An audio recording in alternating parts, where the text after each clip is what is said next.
We ended off talking about roles, and how the roles we play in life depend on us, but we are independent of them.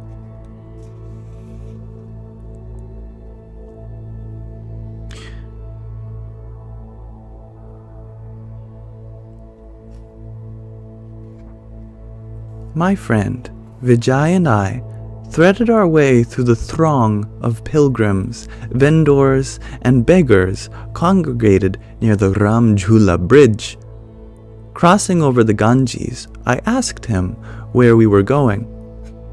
"To buy more books," he answered, grabbing my arm to pull me out of the path of a cow that had wandered onto the narrow bridge.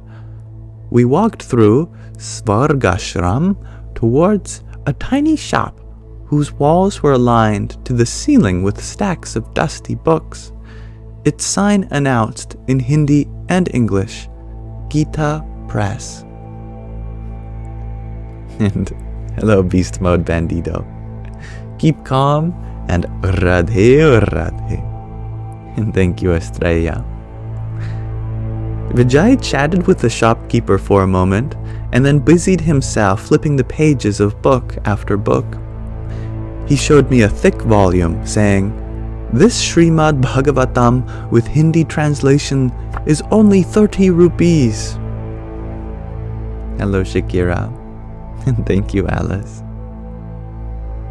The shopkeeper told me that the Gita Press is well known throughout India for making Hindu religious books affordable to even the most impoverished. It prints on paper supplied by the central government at a huge discount. For just 2 rupees, about 6 cents, I bought a pocket-sized edition of the Bhagavad Gita with an English translation.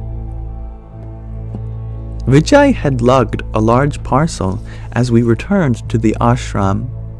He admitted having what he called book vasana, a propensity for buying too many books. How many of you have that? He comically characterized it as an addiction, which is an occupational hazard for brahmacharis, students. I thought about my room at the Pennsylvania ashram, crowded with bookshelves. Each time I returned from a trip to India, my bags were stuffed with yet more books. Perhaps I, too, had fallen victim to this insidious addiction. You're guilty for sure, the Canuck Gypsy says. That evening, in the lecture hall, my guru, Swami Dayananda, continued to unfold the Kena Upanishads' lyrical but enigmatic verses, revealing the reality of oneself as consciousness. Some quotes from the Kena Upanishad, translated here. That which cannot be revealed by speech, but by which speech is revealed. That which cannot be understood by the mind, but by which the mind understands. That which cannot be seen by the eyes, but by which the eyes see. That which cannot be heard by the ears, but by which the ears hear. From the first chapter, verses 5 to 8, he explained, Atma, the true self, can never be known in any way you know other objects, because it is not an object. Your true self, Atma, is the knowing subject, the awareful witness, the consciousness, because of which you are aware of everything else. Just as your mind and senses reveal objects, consciousness reveals the activities of your mind and senses, and that consciousness is Atma. Even though Atma can never be known as an object, you cannot say it is unknown.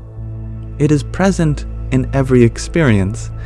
It is present in your experience right now, as consciousness, as your awareness of this experience. That is why this Upanishad said earlier, "It is indeed other than what is known, and yet cannot be said to be unknown," from the 4th verse of the same chapter. This may appear to be a paradox, but the paradox vanishes with proper understanding. In the story of the 10 boys, which we read many parts ago, the missing boy always knew himself. He knew he existed, but failed to recognize himself as the one for whom he was searching for. In this way, the missing boy was both known and unknown. Atma, too, is both known and unknown. It is known as the consciousness in every experience, but generally unknown as the uncreated, all-pervasive reality that it truly is. I'm happy you are enjoying this book so far, Death in the Skies.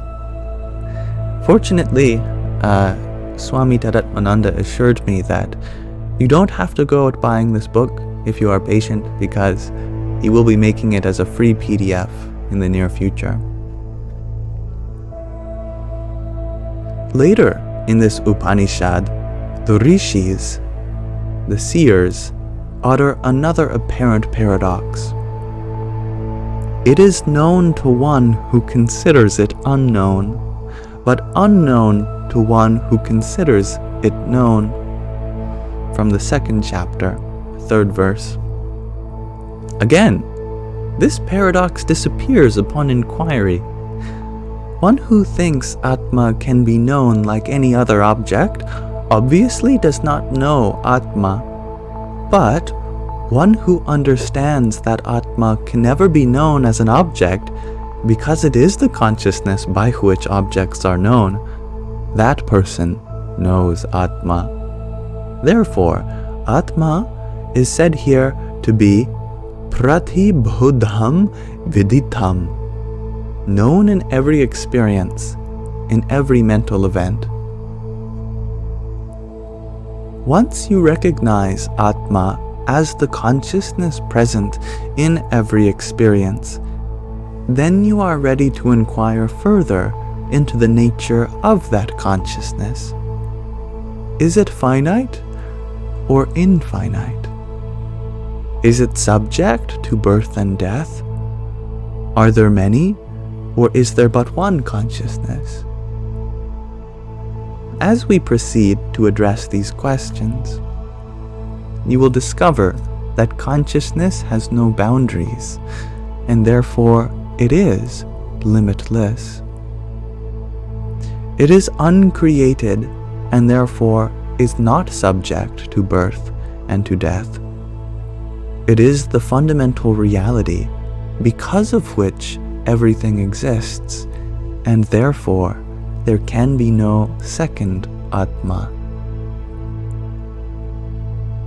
All this remains to be examined and understood properly, but when you discover this consciousness to be your true nature, the struggle and suffering of life finally ceases, and every moment becomes full, complete.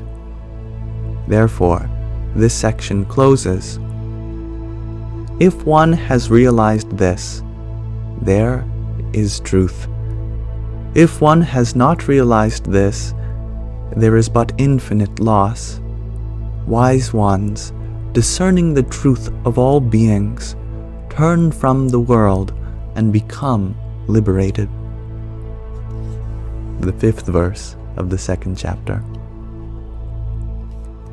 After class, Richard looked dazed as he descended the stairs from the lecture hall. I invited him to join me on a bench near the river. And it sounds like they're going to have a lovely conversation, which we will save for another time. But for now, we will pause our reading there. So thank you for listening with me as we read we've made our considerable dent in the book so far. Certainly more than halfway done.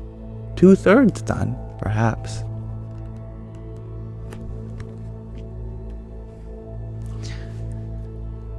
A lovely section on the Kena Upanishad, how consciousness cannot be known the way other objects are made known by it, yet it is knowable by inference because it is always here.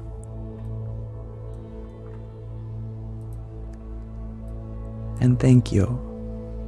Thank you for listening with me, everyone.